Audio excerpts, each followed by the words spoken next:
네, 안녕하세요. 자, 친구에게 알려주는 부동산 강의 세 번째 시간입니다. 자, 오늘은 너무너무 중요한 아파트 세금에 대해서 아주 농축해서 여러분들께 쉽게 전달해 보도록 하겠습니다. 자, 여러분, 비트박스를 잘하기 위한 방법은 딱 두 가지가 있습니다.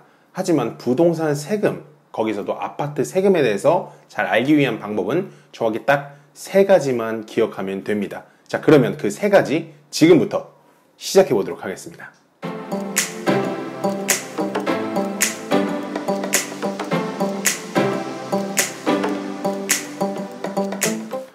자, 원희야, 그 부동산 아파트 세금에 대해서 딱 기억할 건 딱 세 가지밖에 없어. 자, 그냥 간단하게 얘기를 해줄게. 내가 샀을 때, 그리고 내가 가지고 있을 때, 그리고 내가 팔았을 때, 이 세 가지만 기억하면 그냥 아파트에 대한 세금은 끝이야.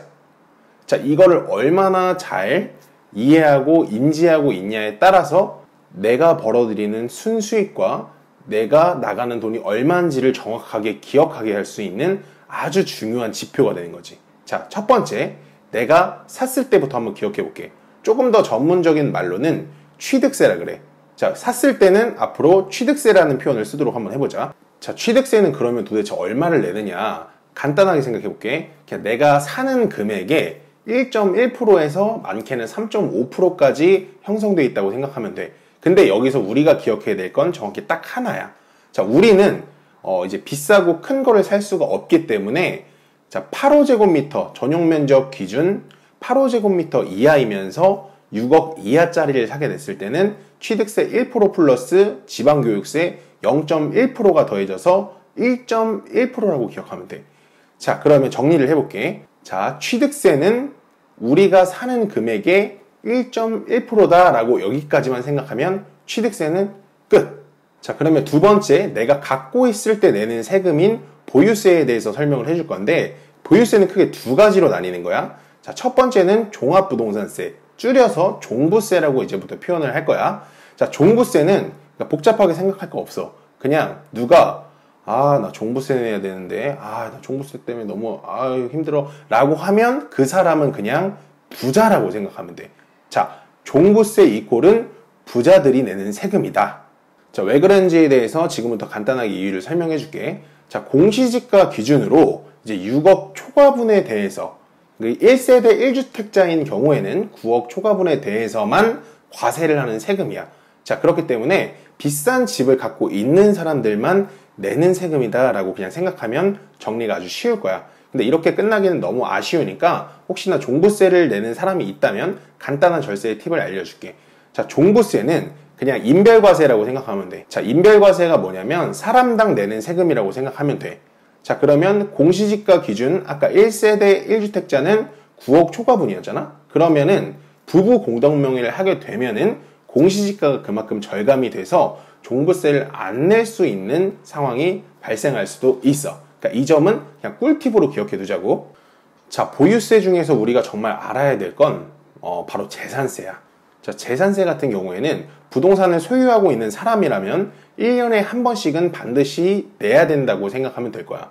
자, 여기서 잠깐 나는 1년에 두 번씩 내는데? 라고 생각하는 사람들이 있을 수 있어. 그러니까 그게 왜 그런 건지에 대해서 내가 설명을 해줄게. 자, 재산세 같은 경우에는 7월과 9월에 나눠서 내는 세금이야. 원래는 한 번에 내야 될 세금인데, 자, 7월에는 건물에 관한 분이 재산세로 나오는 거고, 9월에는 토지에 관한 분이 재산세로 나오는 거야. 그래서 7월에 내가 분명히 재산세를 납부를 했는데 9월에도 고지서가 날라오는 경우에도 당황하지 말라고 이야기를 해주는 거지. 재산세를 납부해야 되는 기준 날짜는 바로 6월 1일이야. 자, 6월 1일 날 내가 갖고 있느냐 없느냐에 따라서 그 1년 중에 세금이 발생하게 되는 거지. 자, 여기서도 아주 중요한 절세 꿀팁을 줄게. 내가 만약에 아파트를 사야 되는 입장이다 라고 했을 때 먼저 소개를 해줄 건데, 자, 예를 들어서 아파트 계약금을 5월 달에 넣었다고 생각을 하자고. 자, 그러면 잔금을 치러야 되잖아. 그러면 잔금은 6월 1일보다 늦게 치르는 게 유리해. 왜 그러냐면 내가 아까 설명을 했듯이, 자, 6월 1일 날 누가 소유하고 있었는지에 따라서 이 재산세가 납부되는 세금이기 때문에 내가 6월 2일 날 만약에 잔금을 치렀다고 하면 6월 1일 소유자는 파는 사람이 되겠지. 자, 그렇기 때문에 내가 재산세를 그 당해년도는 내지 않아도 된다는 거지. 아주 중요한 꿀팁이야. 자, 그러면 반대로 내가 파는 입장이라면 이제 5월 달에 계약금을 받았으면 어떻게든 6월 1일이 되기 전에 잔금을 받아야 재산세를 내지 않겠지.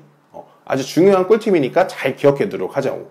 자, 이번에는 너무너무 중요한 세 번째 세금, 내가 팔았을 때 내는 세금인 양도소득세에 대해서 한번 알아보도록 하자. 자, 양도소득세는 그냥 쉽게 생각해서 내가 샀던 가격보다 내가 파는 가격이 더 위에 있으면 그 차익에 대해서 내는 세금이야. 그러니까 쉽게 설명을 해줄게. 내가 1억의 아파트를 샀는데 2억에 팔아. 그러면 내가 1억을 더 비싸게 판 거잖아? 그럼 그 1억 분에 대해서만 과세를 하는 세금이 바로 양도소득세라고 생각하면 되는 거지. 자, 그럼 간단하게 난 1억에 사서 1억에 팔았다. 그러면 양도소득세를 내지 않아도 되는 거야. 자, 양도소득세는 기준이 필요해. 자, 어떤 지역이냐에 따라서, 그리고 분양권 상태인지 등기를 친 아파트 상태인지에 따라서 약간 차이가 있으니까 요거 집중해서 한번 보도록 하자고. 자, 첫 번째는 비조정 지역에 대해서 한번 이야기를 해보도록 할게. 자, 비조정 지역 같은 경우에는 내가 분양권을 1년 미만 갖고 있었다라고 하면은 50%의 양도소득세가 나가는 거고, 자, 1년에서 2년 사이에 분양권을 판매하게 되면 이제 40%의 양도소득세가 부과되게 되는 거야. 그렇다면 이번에는 등기를 친 다음에는 세금이 어떻게 되느냐? 자, 등기를 치게 되면은 이제 1년 내에 판매를 하게 됐을 때는 이제 40%의 양도소득세가 적용이 되는 거고, 그리고 1년 이상 보유를 하게 되면 6에서 42% 기본 세율을 적용하게 되는 거야. 자, 6에서 42%의 기본 세율은 내가 파는 금액이 비싸고 양도 차익이 많이 남을수록 더 세금이 42% 쪽에 가까워지는 거고, 자, 내가 파는 아파트의 차익이 적을수록 점점 4%에 가까워지는 거야. 자, 그래서 기본 세율 같은 경우에는 내가 파는 금액에 따라 다르다라고 판단하면 아주 깔끔하게 이해가 될 거야. 자, 여기서 아주 주의해야 될 점이 있어. 자, 지금이 2020년 9월인데 9월 기준으로 이야기를 해준 거고, 세법은 계속 개정이 된단 말이야.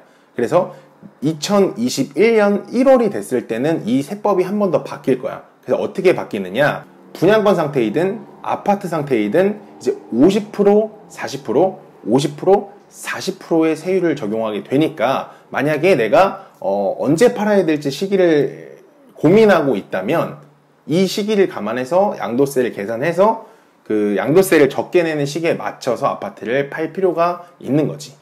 자, 이번에는 조정 대상 지역 이상의 지역에 대해서 한번 알아볼 건데, 그러니까 쉽게 말해서 뭐 서울, 경기, 인천권이 될 건데, 조정 대상 지역 같은 경우에는 분양권을 팔게 되면 내가 갖고 있던 기관에 관계없이 무조건 50%의 세율이 그냥 적용이 돼. 자, 그러면 아주 단순하게 계산을 했을 때 내가 산 가격보다 판 가격이 1억 비싸게 팔았다고 생각을 해보자고. 1억의 차익이 있는데, 자, 빼야 될 필요경비나 기타 비용이 없다고 가정을 하고 1억에 팔았으면 5천만 원 세금을 내야 되는 거야. 자, 이것만 하더라도 내가 왜 세금을 알아야 되는지에 대한 이유는 너무나도 충분할 거라고 생각을 해. 자, 여기서 꿀팁을 하나 주자면, 조정 대상 지역일지라도 이제 분양권 상태일 때 팔아도 양도세를 50%를 내지 않아도 되는 경우가 있어. 자, 이게 어떤 경우냐면, 자, 무주택 세대로서 다른 분양권이나 다른 주택이 없으면서 30세 이상일 경우는 이 중과 규정에서 배제가 되는 거야. 자, 그리고 또 하나의 조건은, 자, 30세 미만이더라도 혼인을 했고 종전 말했던 거와 마찬가지로 이제 무주택 상태면서 팔 때 다른 분양권이 없으면 이런 50% 양도세 중과를 배제할 수 있다는 거지. 자, 그러면 이 세율을 아주 간단하게 계산하는 방법에 대해서 한번 알려줘 볼게. 자, 지금부터 집중해서 잘 들어. 자, 내가 양도 차익이 아까 전에 1억이라고 얘기를 했었잖아. 양도 차익에 곧바로 세율을 곱하는 게 아니야. 그러니까 쉽게 말해서 이제 1년에 한 번씩 부동산을 파는 사람한테 적용해주는 기본공제라는 게 있을 수 있고, 그리고 필요경비라는 게 있을 수 있어. 자, 필요경비는 중개 수수료가 될 수도 있고, 뭐 취득세를 납부한 어떤 그런 세금적인 부분이 될 수도 있는데, 자, 그 차익에서 내가 필요경비랑 이제 기본공제 금액을 다 빼준 다음에 거기다가 내가 보유하고 있던 연수, 그러니까 장기보유 특별공제라고 하는 걸 곱해줌으로써, 자, 최종적으로 나오는 과세 표준에 방금 이야기했던 세율을 곱하게 되면 내가 얼마쯤 세금을 내야 되는지 간략하게 계산을 해볼 수 있다는 거지. 자, 오늘은 아주 간단하지만 너무너무 중요한 이제 아파트 세금에 대해서 같이 공부를 해봤어.